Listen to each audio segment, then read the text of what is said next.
Okay, let's dive into this. Welcome to today's explainer. We're going to be tracing a really fascinating, sometimes pretty dark, but ultimately hopeful arc about the story of environmental stewardship. We'll be taking a journey from historical exploitation in the Amazon to modern ecological crises, and then finally, we'll look at some incredible community-led and material science solutions that are literally happening right now. But before we really get going, I want you to listen to this haunting warning from Fani Kuiru. She's a Witoto woman whose people survived one of the most brutal periods of resource extraction in human history.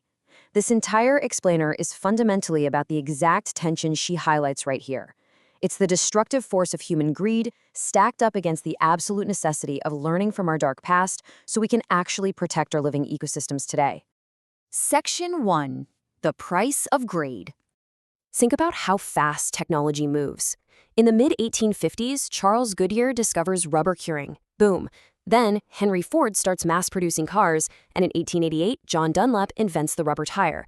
Suddenly, the whole world desperately needs rubber. And where did it grow? Mostly in the Amazon. So entrepreneurs flooded the jungle to cash in, creating this massive, chaotic rubber rush. But the human cost was just unimaginable. Tens of thousands of indigenous people in the western Amazon were essentially enslaved by men like Peruvian trader Julio Cesar Arana just to collect latex. It actually took until 1909 for an engineer named Walter Hardenberg to expose the atrocities in the Putumayo region, which finally led to a high court ruling in 1913 that wound up Arana's company. To really grasp the reality of that timeline, you have to hear this chilling testimony from Hardenberg in 1909. It's a stark, horrifying reminder of the severe human cost of resource extraction when local inhabitants are viewed just as tools for profit, rather than the rightful guardians of their land. And it really begs the question, have we actually learned anything from this? Section 2. Sidelining the True Guardians. So the crucial point here is this massive number, 47,901. That is the number of recently rejected community forest resource claims across India under the Forest Rights Act. For nearly 2 decades, this act was supposed to correct historical injustices by formally recognizing the customary rights of tribal and forest-dependent communities. Yet tens of thousands of claims are just being denied, which points to a massive systemic and administrative failure. Let's break down exactly why these rejections are happening, because it's kind of maddening. It basically comes down to fundamentally flawed methods. States are creating these Forest Rights Act atlases that completely lack village-wise data. They rely on outdated census data from 2001 and 2011. But here's the catch. The census doesn't even accurately record forest land against a village. The authentic alternative, which somehow isn't being used properly, is to just use actual revenue and forest land records to identify customary boundaries. Because of this bureaucratic resistance and totally inaccurate mapping, communities are facing fragmented claims and outright rejections. This directly undermines the local Gram Sabhas and severely weakens democratic forest governance. Section 3. Destroying the living skin. And this mismanagement isn't just happening at the macro bureaucratic level, it's happening at the microscopic level too. We need to talk about biocrusts. These things are absolutely incredible.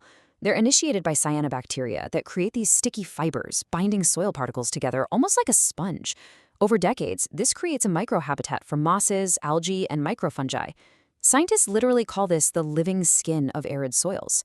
Without these tiny little chemical engineers, places like the quartzite rocks on the ridge in Delhi would be completely bare, just swept clean by wind and rain. They are the literal foundation for establishing life in arid places. But here's where things get completely backwards. Recent bureaucratic restoration plans by the Forest Department involved bringing in earth-moving machines to do deep tilling up to a meter and proposing toxic banned chemicals like lindane to kill termites. Do that, and you end up with completely dead soil. The natural reality is entirely different. Leaving the biocrust intact naturally stabilizes the soil, retains moisture, and fixes nitrogen. Destroying the biocrust just so you can plant trees is essentially destroying the very ecological foundation you were trying to restore in the first place. Section 4. The Power of Community. Now, what's really interesting here is the sheer simplicity and power of the Thangapali system used by Adivasi communities in Odisha. It is a highly effective participatory mechanism of forest watch and ward. Here's how it works. A designated household patrols the forest daily, carrying a wooden baton called the thanga. After their shift is done, the baton is ceremonially passed to the next household in a strict rotation. It's not just a stick, it acts as a daily physical renewal of the community's collective responsibility and covenant with their living landscape. And they don't just walk around, they back this up with strict community-enforced rules.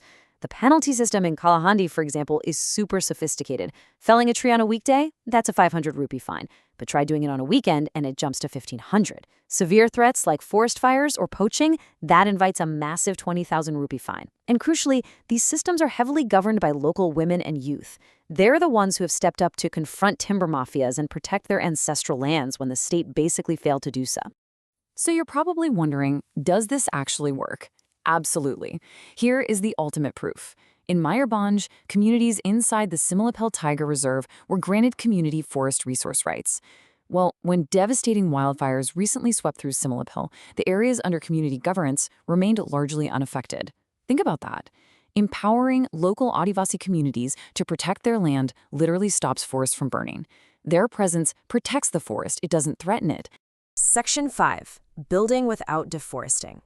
And this brilliantly illustrates our next point. Compare conventional plywood with an incredible biocomposite developed in India called N-wood.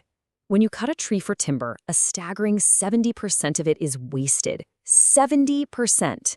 That drives huge amounts of deforestation. N-wood, on the other hand, is made from agricultural waste, specifically coconut coir fibers and reclaimed wood residues. 100% of the extracted coir is utilized.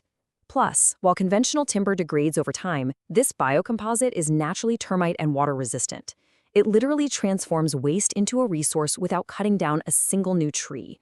The cascading benefits of these biocomposites are just wild. The natural high lignin in coconut fiber gives it incredible strength. But beyond just being durable, it acts as direct climate action. Because it has better thermal insulation than traditional materials, it reduces indoor heat gain, which actually helps lower the urban heat island effect in our cities. It fits perfectly into green building practices, supports rural economies by buying up agricultural byproducts, and creates a true circular economy. Material innovation like this is exactly how we cool our cities and save our forests at the exact same time. Which brings us to our final thought for today. We started with the tragedy of the Amazon river boom, and we saw the bureaucratic failures that ignore both true forest guardians and delicate ecosystems like biocrusts. But we also saw the incredible power of community conservation and breakthrough sustainable materials. So the question we have to ask ourselves is, are we ready to actively adopt these sustainable alternatives and empower our communities? Or will we let greed and ignorance continue to repeat the history of the devil's paradise? The solutions are literally right in front of us. It's entirely up to us which path we take.